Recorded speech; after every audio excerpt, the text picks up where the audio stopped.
Assalamualaikum warahmatullahi wabarakatuh. Jumpa lagi di video 19 di channel YouTubeku Yunina Sinta. Masih prediksi soal pedagogik SKB Guru SD Part 2. Bersama mentor nasional tes CPNSK Yunina siap untuk belajar bersama kalian ya.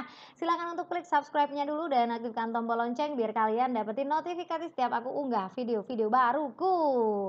Oke teman-teman, kita akan mulai untuk membahas soal pedagogik di part 2 ya. Kan kita kemarin udah bahas kan di video 18-nya, ini video 19 loh ya. Jadi silahkan untuk saksikan sampai video-videoku secara urut. Nomor 51. Seorang guru ingin membuka situs Google untuk menuliskan catatan, ide, dan atau refleksi yang bersifat pribadi atau untuk dibagikan secara umum. Fitur yang dapat dimanfaatkan oleh guru tersebut adalah, ya benar sekali, blog ya, karena ingin nulis-nulis ya. 52. Seorang guru sedang bergoogling atau membuka situs Google untuk mencari informasi mengenai pembelajaran berbasis TIK. Pengertian googling dalam istilah internet adalah, benar sekali, program untuk menjelajahi laman. Itu namanya googling. 53. Seorang guru yang akan mencari informasi tentang suatu topik atau judul dapat menggunakan aplikasi internet yang dikenal dengan istilah mesin pencari atau search engine. Salah satu laman yang berfungsi sebagai pencari mesin pencari adalah www atau www.google.com. 54. Saat kita akan informasi tentang suatu topik atau judul dapat menggunakan aplikasi internet. Seperti kita akan mencari ya, dikenal dengan mesin pencari atau search engine. Salah satu laman yang berfungsi sebagai pencari selain Google adalah, ya benar banget, www.yahoo.com. 55. Seorang guru akan membuat media untuk menampilkan contoh surat, tabel, gambar, dan berbagai dokumen lain. Aplikasi sederhana keluaran Microsoft yang dapat digunakan untuk memfasilitasi kegiatan guru adalah, benar, Microsoft Word. 56. Seorang guru dapat menampilkan bahan tayang yang menarik perhatian siswa dalam pembelajaran.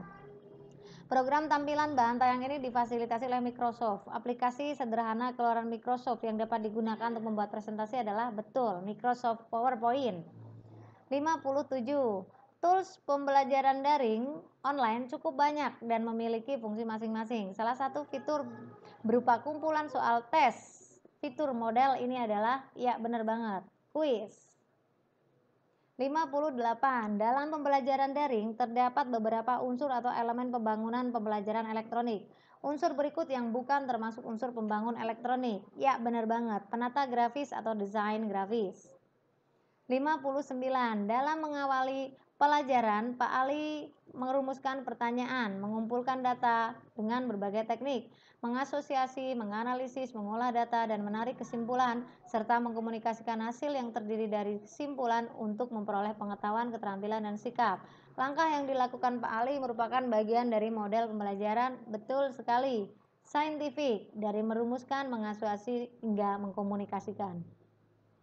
60. Dalam mengawali pelajarannya, Pak Mamas Nendar menyampaikan suatu permasalahan guna menggugah dan menimbulkan penasaran para siswanya. Langkah tersebut bertujuan untuk mendorong para siswa agar mau mengembangkan kreativitasnya. Langkah yang dilakukan Pak Mamas ini merupakan bagian dari model apa nih? Betul, penemuan. 61. Pak Larso melaksanakan pembelajaran dengan menggunakan masalah sebagai langkah awal dalam mengumpulkan dan mengintegrasikan pengetahuan baru berdasarkan pengalamannya. Dimulai dengan memunculkan pertanyaan penuntun atau a guiding question dan membimbing peserta didik berkolaborasi berbagai subjek dalam kurikulum. Pembelajaran yang dilaksanakan Pak Larso ini model pelajaran apa nih ya? Iya, project based learning. 62. Burung Mini melaksanakan pembelajaran yang mengakomodasi semua anggota kelompok mengungkapkan pendapat, ide, dan tanggapan terhadap skenario secara bebas, sehingga dimungkinkan muncul berbagai macam alternatif pendapat. Kegiatan yang dilakukan Burung Mini ini adalah implementasi model pembelajaran problem based learning. 63. Ketika memulai pembelajaran, Bu Dwi Wahyu menyodorkan sebuah isu aktual dalam bentuk pertanyaan yang memerlukan solusi. Lalu dalam bentuk kelompok-kelompok kecil, siswa diminta mencari alternatif solusi. Kegiatan yang dilakukan Bu Dwi ini adalah, ya, project based learning. 64. Sebelum memulai proses belajar mengajar di kelas, Bu Nur Aini meminta peserta didik terlebih dahulu untuk mengobservasi suatu fenomena ya. Kemudian, mengobservasi fenomena.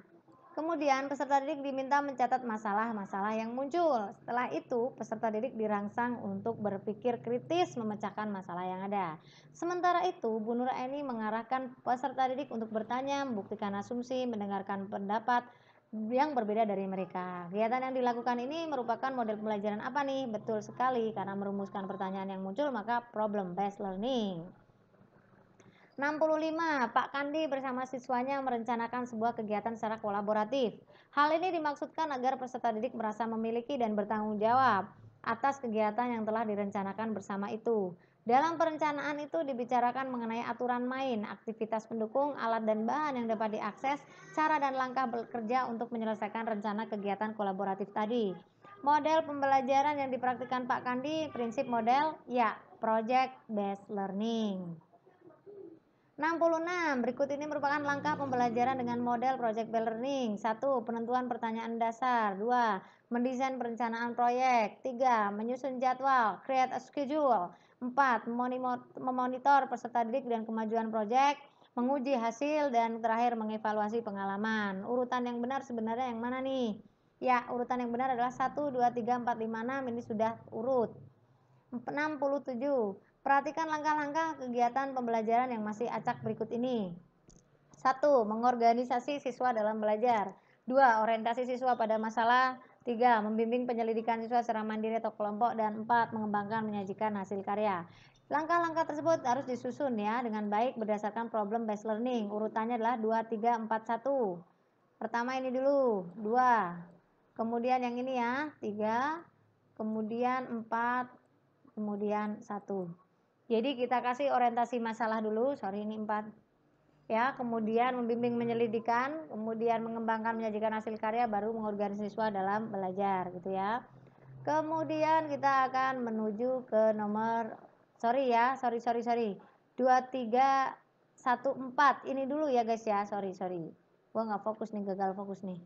Jadi 2 dulu, baru 3, kemudian mengorganisasi siswa dalam belajar, baru yang terakhir adalah menyajikan karya atau ibarat kata dipresentasikan ya.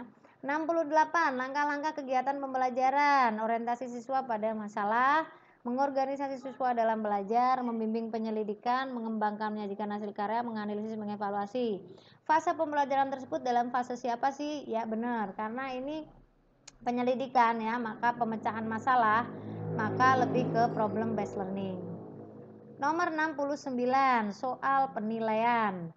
Kriteria keberhasilan belajar siswa ditentukan dengan menggunakan KKM ya, atau kriteria ketuntasan minimal. KKM ini adalah rata-rata setiap unsur dari kriteria yang ditentukan. Untuk menentukan KKM diperlukan banyak faktor, yaitu kompleksitas indikator, daya dukung, dan intake siswa.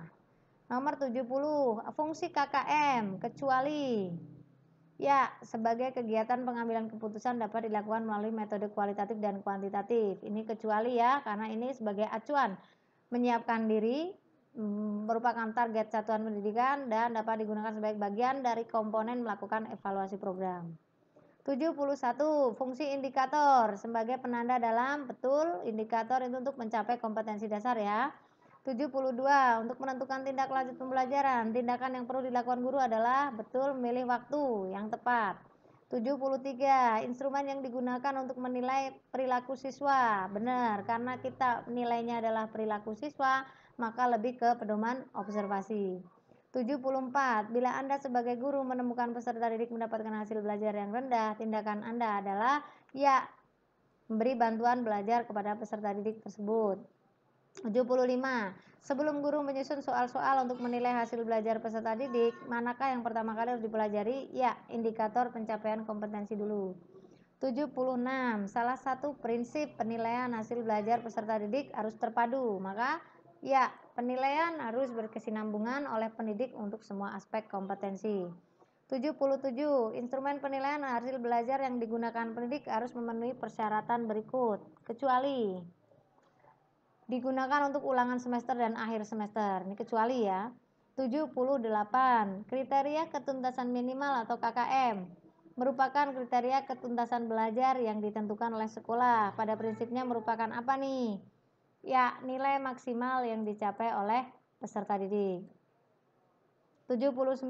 Untuk mengetahui prestasi belajar yang dicapai oleh semua peserta didik pada satu rombongan dilakukan dengan menghitung mean atau rata-rata nilai siswa ya. 80. Standar penilaian pendidikan merupakan acuan bagi guru dalam melaksanakan apa nih? Ya, penilaian, jelas penilaian hasil belajar peserta didik. 81. Penilaian adalah penafsiran hasil pengukuran dan penentuan pencapaian hasil belajar. Penilaian dapat berupa hasil belajar peserta didik yang tidak dipengaruhi oleh kepentingan penilai, perbedaan latar belakang agama, sosial ekonomi, budaya, bahasa, gender, dan hubungan emosional. Cara penilaian tersebut mengacu aspek penilaian apa nih? Ya, karena dia tidak dipengaruhi apapun maka objektivitas. 82. Ketika Anda tahu bahwa guru telah berhasil atau tidak dalam kegiatan pelajaran, apa yang Anda lakukan? Ya, kalau sudah tahu berhasil atau tidaknya, jangan laporan ke atasan dan laporan pemantauannya, tapi menyusun rencana untuk tindak lanjutnya. 83. Upaya merancang pengayaan bagi peserta didik yang mencapai ketuntasan belajar optimal tampak dalam kegiatan guru sebagai berikut. Ya, di sini paling tepat adalah diberikan materi bahan ajar yang lebih tinggi tingkatannya dan mengerjakan soal yang kesulitannya tinggi, karena ini peserta didik ini udah tuntas belajarnya, jadi dia dikasih semacam kayak pengayaan gitu teman-teman ya. Kemudian untuk selanjutnya 84. Dasar rancangan program remedi bagi peserta didik yang capaian prestasinya di bawah ketuntasan belajar. Ya, yang A ini proses pengajaran remedial pada dasarnya adalah proses belajar mengajar biasa, bukan ya. Tujuan pengajaran remedial sama dengan tes diagnosis, bukan. Yang D, strategi yang dipilih berbentuk tes ulang, bukan juga. Jadi sasaran terpenting pengajaran remedial adalah peningkatan kecerdasan siswa. 85. Salah satu prinsip merancang program remedial bagi peserta didik tampak dalam kegiatan guru yang mana nih? Membuat rancangan khusus siswa, tidak. Menggunakan rancangan pembelajaran telah dibuat berdasar hasil temuan, tidak. Merancang tes ulang juga tidak ya. Jadi menggunakan rancangan pembelajaran baru yang berbeda sama sekali dengan rancangan yang ada. Jadi harus dengan yang new, fresh. 86. Upaya guru menggunakan hasil analisis untuk menentukan ketuntasan belajar antara lain ya. Jadi ini upaya gurunya itu apa sih, hasil analisis ya. Jadi mencari letak kelemahan secara umum dilihat dari kriteria keberhasilan yang diharapkan. 87. Penilaian portofolio dapat dilaksanakan dengan cara memberi penilaian, bukan. Mengumpulkan lembaran jawaban juga bukan. Jadi kalau portofolio itu mengumpulkan hasil kerja siswa ya, lalu diberi masukan oleh guru, feedback rekan siswa, dan dimasukkan ke dalam suatu album, itu namanya portofolio. 88. Penilaian hasil belajar siswa didasarkan pada karya siswa dan tugas siswa, kemampuan dalam proses pembelajaran dan hasil post-test disebut yes.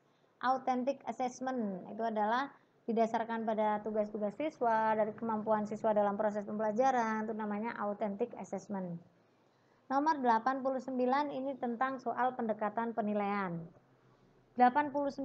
Pendekatan tes yang berusaha menafsirkan hasil tes yang diperoleh siswa dengan membandingkan dengan patokan telah ditetapkan. Sebelum hasil tes itu sendiri diperoleh dan bahkan sebelum kegiatan pengajaran dilakukan, patokan yang akan dipergunakan untuk menentukan batas kelulusan itu dinamakan penilaian acuan patokan. 90. Pendekatan tes ini menggunakan norma ya. Ini ya. Berdasarkan distribusi skor, dengan demikian maka skor standar yang dicapai seseorang didasarkan pada norma relatif ini mencerminkan ya pendekatannya ini adalah penilaian acuan norma. 91. Kurikulum 2013 menggunakan pendekatan penilaian disebut istilah PAK ya. PAK merupakan penilaian pencapaian kompetensi yang didasarkan pada KKM ya. KKM ini merupakan kriteria ketuntasan belajar ditentukan oleh satuan pendidikan dengan mempertimbangkan karakteristik kompetensi dasar yang akan dicapai, daya dukung, dan karakteristik peserta didik. Dengan demikian, kurikulum 2013 ini menggunakan pendekatan penilaian yang didasarkan dengan penilaian acuan patokan. 92. Ini soal tentang tujuan, fungsi, dan prinsip penilaian. Menggambarkan sejauh mana seseorang peserta didik telah menguasai suatu kompetensi. Ya, ini adalah fungsi dari penilaian. Jadi menggambarkan anak itu dia menguasai kompetensi, itu dari penilaian. Dia menguasai atau tidak. 93. Mengetahui tingkat penguasaan kompetensi dalam sikap pengetahuan keterampilan yang sudah dan belum dikuasai sekelompok peserta didik untuk ditingkatkan dalam pembelajaran remedial dan pengayaan. Ini adalah ya tujuan dari diadakan penilaian. Fungsi penilaian yang tepat adalah, langsung ke jawaban ya. Jadi fungsi penilaian itu teman-teman sebagai kontrol bagi pendidik dan suatu pendidikan tentang kemajuan perkembangan peserta didik. 95. Asesmen hasil belajar peserta didik memperhatikan prinsip sebagai berikut, kecuali objektif iya, adil iya, terpadu iya. Jadi kecuali adalah kooperatif. Penilaian yang didasarkan pada data yang mencerminkan kemampuan yang diukur, hal tersebut merupakan prinsip penilaian yang valid karena sesuai dengan data yang diukur. 97. Penilaian dapat dipertanggungjawabkan baik dari segi teknik, prosedur maupun hasilnya. Ini adalah accountable, karena ini ada kata dipertanggungjawabkan ya, berarti harus accountable. Penilaian yang dilaksanakan secara berencana, bertahap, mengikuti langkah-langkah yang baku. Hal tersebut karena langkah-langkah yang baku maka dia harus sistematis. Di bawah ini beberapa hal yang diperhatikan dalam melakukan asesmen hasil belajar peserta didik, kecuali ditujukan mengukur kompetensi, menggunakan acuan kriteria, betul, ditindaklanjuti dengan remedial pengayaan, betul. Jadi yang kecuali adalah dilakukan pengulangan jika ternyata hasilnya banyak yang jelek. Nomor 100, soal program remedial dan pengayaan. Program pembelajaran remedial hendaknya memungkinkan peserta didik untuk belajar sesuai dengan kecepatan, kesempatan, dan gaya belajar masing-masing ya. Pembelajaran remedial harus mengakomodasi perbedaan individual. Pernyataan di atas adalah salah satu prinsip, yaitu betul sekali, adaptif ya. 101. Berdasarkan data hasil evaluasi pembelajaran tentang memahami teks anekdot, ternyata hasilnya tidak maksimal. Dari 30 siswa yang belum tuntas ada 15 sehingga mengikuti program remedial. Sedangkan yang dinyatakan tuntas sejumlah 15 orang mengikuti pengayaan. Kegiatan pengayaan 15 dapat dilakukan guru dengan cara betul mengadakan pendalaman materi terkait dengan KD tersebut. 102. Upaya merancang pengayaan bagi peserta didik yang mencapai ketuntasan belajar optimal tampak dari jadi kita tuh kalau ngasih ke anak-anak pengayaan itu kita memberikan materi yang lebih tinggi tingkatannya dan mengajarkan soal yang kesulitannya lebih tinggi. Itu namanya pengayaan. 103. Dasar rancangan program remedi bagi peserta didik yang capaian prestasinya di bawah ketuntasan, yaitu betul, sasaran terpenting pengajaran remedial adalah meningkatkan kecerdasan siswa. 104. Salah satu prinsip merancang program remedial bagi peserta didik tampak dalam kegiatan guru, menggunakan rancangan pembelajaran telah dibuat dengan memperhatikan hasil temuan analisis. Soal tentang PTK, ini juga penting buat kita ya sebagai guru SD dan semoga juga keluar di SKB Guru SD. Jadi channel YouTubeku bermanfaat untuk kalian semua ya. Agar dapat menyusun hipotesis tindakan dengan tepat, Anda dapat melakukan kegiatan. Salah satu kegiatan itu adalah pengkajian teoretik di bidang pembelajaran PTK dengan langkah merancang PTK untuk mengajukan hipotesis tindakan. 106. Mengetahui proses tindakan, pengaruh tindakan yang sengaja tidak sengaja, keadaan dan kendala tindakan, bagaimana keadaan dan kendala tersebut menghambat atau mempermudah tindakan, dan pengaruhnya merupakan kegiatan PTK pada langkah observasi. 107. Model rancangan PTK terletak pada alur pelaksanaan yang dilakukan. Hal ini sekaligus menjadi penanda ciri khusus yang membedakan PTK dengan jenis penelitian lain. Alur PTK diingat-ingat ya guys, perencanaan, pelaksanaan tindakan, observasi, dan refleksi. 108. Rumusan masalah dalam PTK, yang mana yang paling tepat nih rumusan masalahnya? Coba kita lihat dari A ya. Apakah pengaruh permainan dapat meningkatkan? B. Bagaimana cara meningkatkan? C. Mengapa siswa? D. Bagaimana cara menggunakan alat peraga berasal dari lingkungan sekolah? Ini terlalu umum ya yang D ya. Mengapa siswa menjadi juara ini juga terlalu tidak pas untuk rumusan masalah. Yang A, apakah pengaruh permainan? Apakah ini kurang ya, kurang tepat. Harusnya bagaimana cara meningkatkan kemampuan. Jadi ini nanti jawabannya adalah solusi-solusi dari hal yang ditanyakan ini. 109. Dalam PTK masalah yang diteliti berasal dari kerisauan guru dalam kinerjanya. Aku risau banget nih kenapa pembelajaran matematika nilainya anak-anak selalu jelek dan sebagainya. 110. Di bawah ini adalah prinsip PTK menurut Suharsini Arikunto, kecuali kesadaran diri memperbaiki kinerja, ini milik Suharsini Arikunto, perencanaan upaya empiris Jadi yang tidak adalah kegiatan direkayasa, ini tidak boleh.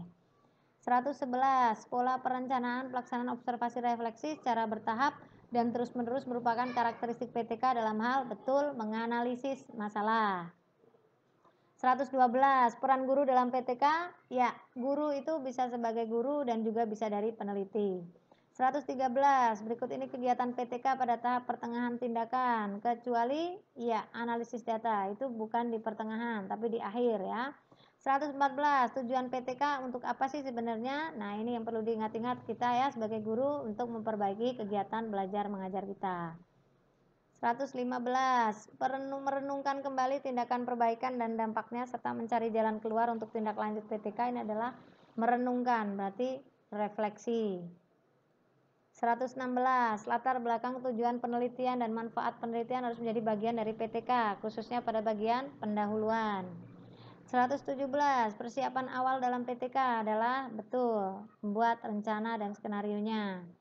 Proposal penelitian dalam PTK itu adalah ya perencanaan sistematik dari melaksanakan PTK, harus dibuat proposal dulu. 119, berikut ini langkah-langkah dalam tahap perencanaan tindakan dalam PTK, kecuali ya observasi dan interpretasi. Ini kecuali ya, jadi jawabannya adalah observasi dan interpretasi.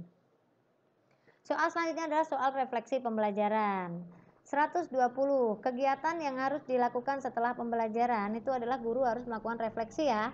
Refleksi ini tidak hanya dilakukan pendidik saja, tapi juga peserta didik. Tujuannya apa sih? Ya, tujuannya itu adalah untuk mencapai kepuasan diri peserta didik, memperoleh wadah yang tepat dalam menjalin komunikasi dengan peserta didik.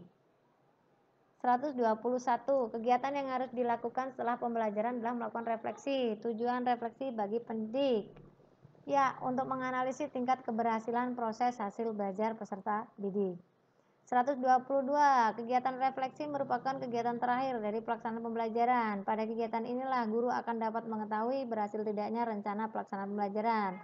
Kegiatan refleksi dilakukan dengan memperhatikan prinsip, yaitu penilaian dilaksanakan sejak awal pembelajaran sampai akhir. 123, refleksi terhadap pembelajaran mutlak harus dilakukan untuk meningkatkan mutu pembelajaran ya, yaitu penilaian oleh peserta didik dilakukan dengan sangat kritis. 124, untuk mengetahui keberhasilan peserta didik belajarnya, ini baik selama maupun setelah peserta didik mengikuti pembelajaran dapat dilihat melalui pengamatan keaktifan dalam bekerja sama, wawancara, ya, kesulitannya di peserta didik. Pertanyaan yang dapat menjelaskan, memberikan penjelasan tentang hasil wawancara ini adalah, ya, mengapa peserta didik kita memberikan respon negatif atas pelaksanaan pembelajaran yang kita lakukan. Ini bisa untuk tahapan refleksif kita. Nomor terakhir, pernyataan berikut yang tidak sesuai dengan konsep refleksi pembelajaran. Kita lihat dari opsi A ya. Refleksi merupakan kegiatan analisis sintetis, interpretasi, eksplanasi terhadap semua informasi. Ini benar ya. Refleksi merupakan suatu kegiatan dilakukan untuk melihat kembali apakah pembelajaran dilaksanakan sesuai atau tidak. Benar. Refleksi diperlukan untuk memperoleh gambaran tingkat keberhasilan pembelajaran yang dituangkan melalui RPP. Benar juga. Kecualinya kenapa yang D? Karena refleksi sebuah proses memperbaiki pelajaran telah dilakukan berdasarkan data yang telah dianalisis ya. Jadi bukan ya. Jadi paling tepat itu kecualinya adalah yang bukan adalah D. Oke teman-teman, semoga bermanfaat video dariku dan jangan lupa untuk like, share, and subscribe. Thank you. Salam sukses Smart Up. Wassalamualaikum warahmatullahi wabarakatuh.